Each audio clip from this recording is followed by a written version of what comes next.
2:30, baby, won't you meet me by the beam? Too early, maybe later, you could show me things. Hey guys, this is Jacolia of Jacolia Gems. Thank you for once again coming back to view my channel.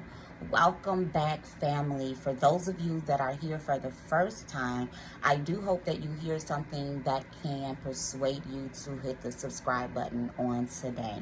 Now, before we get started, you guys already know the drill. Do me a favor, like, comment, share this to your social media platforms, your text message, so on and so forth. With that being said, I want to jump straight into today's video, to begin to not only honor my mom on this day. She would have been 58 years old. For those of you whom do not know, I suddenly, from a massive heart attack, lost my mother on November 24th, 2021. And I also want to use this as an opportunity to talk about some physical and mental health things and to explain some reasons why at times I began to take a step back. So my mother, and I've said this in other videos before, not to be repetitive, but to continue to venerate her and give background for those whom are not aware. My mother was a licensed and certified counselor for the Board of Education in Chicago, for Chicago Public Schools. She also, on her funeral, was graduated by my sisters, my father and I, with her doctorate degree in pastoral counseling. She was an amazing, hardworking genius of a woman, and I do not use that word lightly. I'm using it as a literal term to describe my queen mother, Dr. Patricia and Holliday.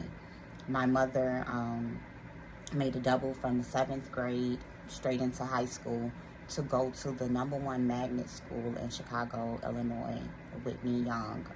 Y'all, First Lady Michelle Obama had the pleasure of being my mother's classmate. My mother was an author. I believe she wrote over 10 books. My mother was a first lady. She was a licensed and ordained apostle. She pastored alongside her husband, whom referred to her as his bride, my father, Apostle Robert R. Holliday. She was born in a house in Mississippi and ended up immigrating up here in Chicago with her mom and her siblings. My mom wrote about her life in a lot of ways, and as I forestated, she suddenly passed away from a massive heart attack. However, throughout the years, my mother's health began to take a toll on her. And I want to begin to use this as a way to talk to Black women, specifically Black mothers, Black wives. I watched my mom work a lot and do a lot for everybody, for people whom, if it was my choice, I would have probably beat them within an inch of their life at one point or another for the disrespect and the ungratefulness. But my mother, her heart was very tender.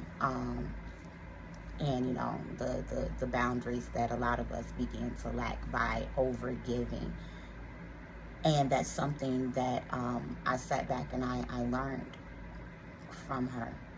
I would watch my mom, no matter how she felt, because there were days when my mom didn't feel like getting out of the bed, literally, physically couldn't get out of the bed. And this was the woman that didn't call off work unless she was hospitalized or physically stuck. My mom literally went to work on a cane, having fainting spells at church, having fainting spells at work. And she continued to work, not out of necessity, because my father is a very, very hardworking man. And out of what she wanted to do for herself, but also for her position as a wife. She always told me that she would never watch her man struggle, never watch her man have to overwork.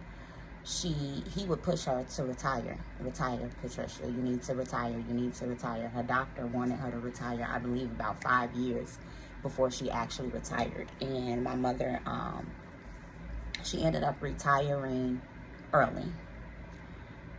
And even in that, it was a challenge for her. It was a struggle for her because she's always used to being on the go. My mother also was very prominent in the city of Chicago, not only with CPS, with Chicago Public Schools, because she was known downtown. My mother knew that case law. She advocated for children with disabilities and she suicide prevention. She outreach programs. Amazing legacy. As a pastor, as a first lady, as a wife, as a mother, I watched my mom literally open up her home for years to other families, literally husbands, wife, children. I've literally watched her clothe and feed people. I've watched my mother push when I knew she didn't really have much left. And that's a traumatic response for us as Black women. And I've done it. I do it. It takes a toll on our health mentally, physically, and emotionally. And the past 3 years of my mom's life, her mantra begins, I'm going to take care of me. I'm going to put me first. And this is something that's hard to learn. Even if we say it, we really don't know how to do it. So when I've been taking a step back from social media, from posting, it's been due to fatigue. It's been due to being overworked. It's been due to being completely tired and drained. It's also been due to trying to learn how to love me, trying to learn how to put me first, trying to learn how to establish those boundaries and not overwork myself to sickness, to illness, because I am my mother's daughter and I've done these things before. I want to use this as an opportunity to encourage you mothers out there, because it's not easy at all. And people will tell you that no one told you to have kids, you put yourself in this predicament, you know, things of that nature, whether you be single, whether you be married, whether you be widowed, whether you be divorced. I want to tell you that I see you. For all of the women, that no matter how your body feels, you get up and you go. No matter how tired your mind is, you try to find a way to find some type of solace and some type of peace of mind. No matter how angry you are, you tend to hold it in.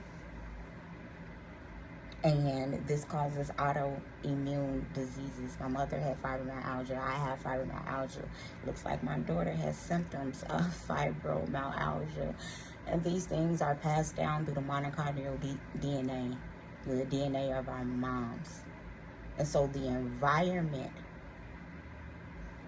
that we are birthed into, that we live in, has an effect and an affect on us mentally, spiritually, and emotionally. I want to tell you that it's okay to say no to your children.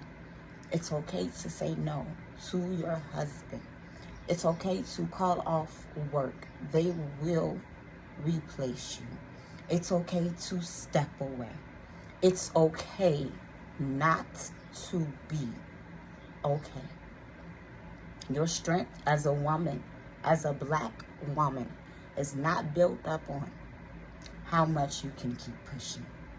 It's not built up on how much money you make, how many degrees you have. It's not built up on how many people you can take care of is an indicative of how you treat yourself. Black woman, take a step back and realize that without you, the world will not ebb and flow the same. So we need you. Your children need you. You need you. Establish your boundaries. Don't let people mistreat you. Don't let yourself feel like you're less than because you have not accomplished all things that you desire. Take that trip. Take yourself out to eat. Go for a walk. Journal. Buy a coloring book. Do your puzzles. Go get your feet done. Go get your hair done. And you know what? Honestly, getting your feet, getting your hair done, and getting your wax, these are not luxuries. Getting your nails done, and these are basic keep up. No, you don't have to have your nails done. No, you don't have to do. These are basic keep up, though. These are necessity things that whether you do them yourself or you pay for someone else, do something for you that's not necessary, because you provide what is necessary for just about everybody around you, and it is not your portion for your life to be snuffed away from you, even while you are still here. Black woman, black mother. Let the life and the legacy of Dr. Patricia and Holliday be a testimony that you can accomplish so many things while there is breath in your body. But take up on her mantra when she said, I am putting me first. So here's to my queen mother, my mommy, my children's nana, my father's bride. I honor you. I love you. I establish you. And I venerate you amongst the other great prophetess that have fallen before you. Deborah, Miriam, Mary, Martha, the great warrior, Jael. This is Jacolia of Jacolia Gems. Thank you for once again coming back to view my channel. Food for thought.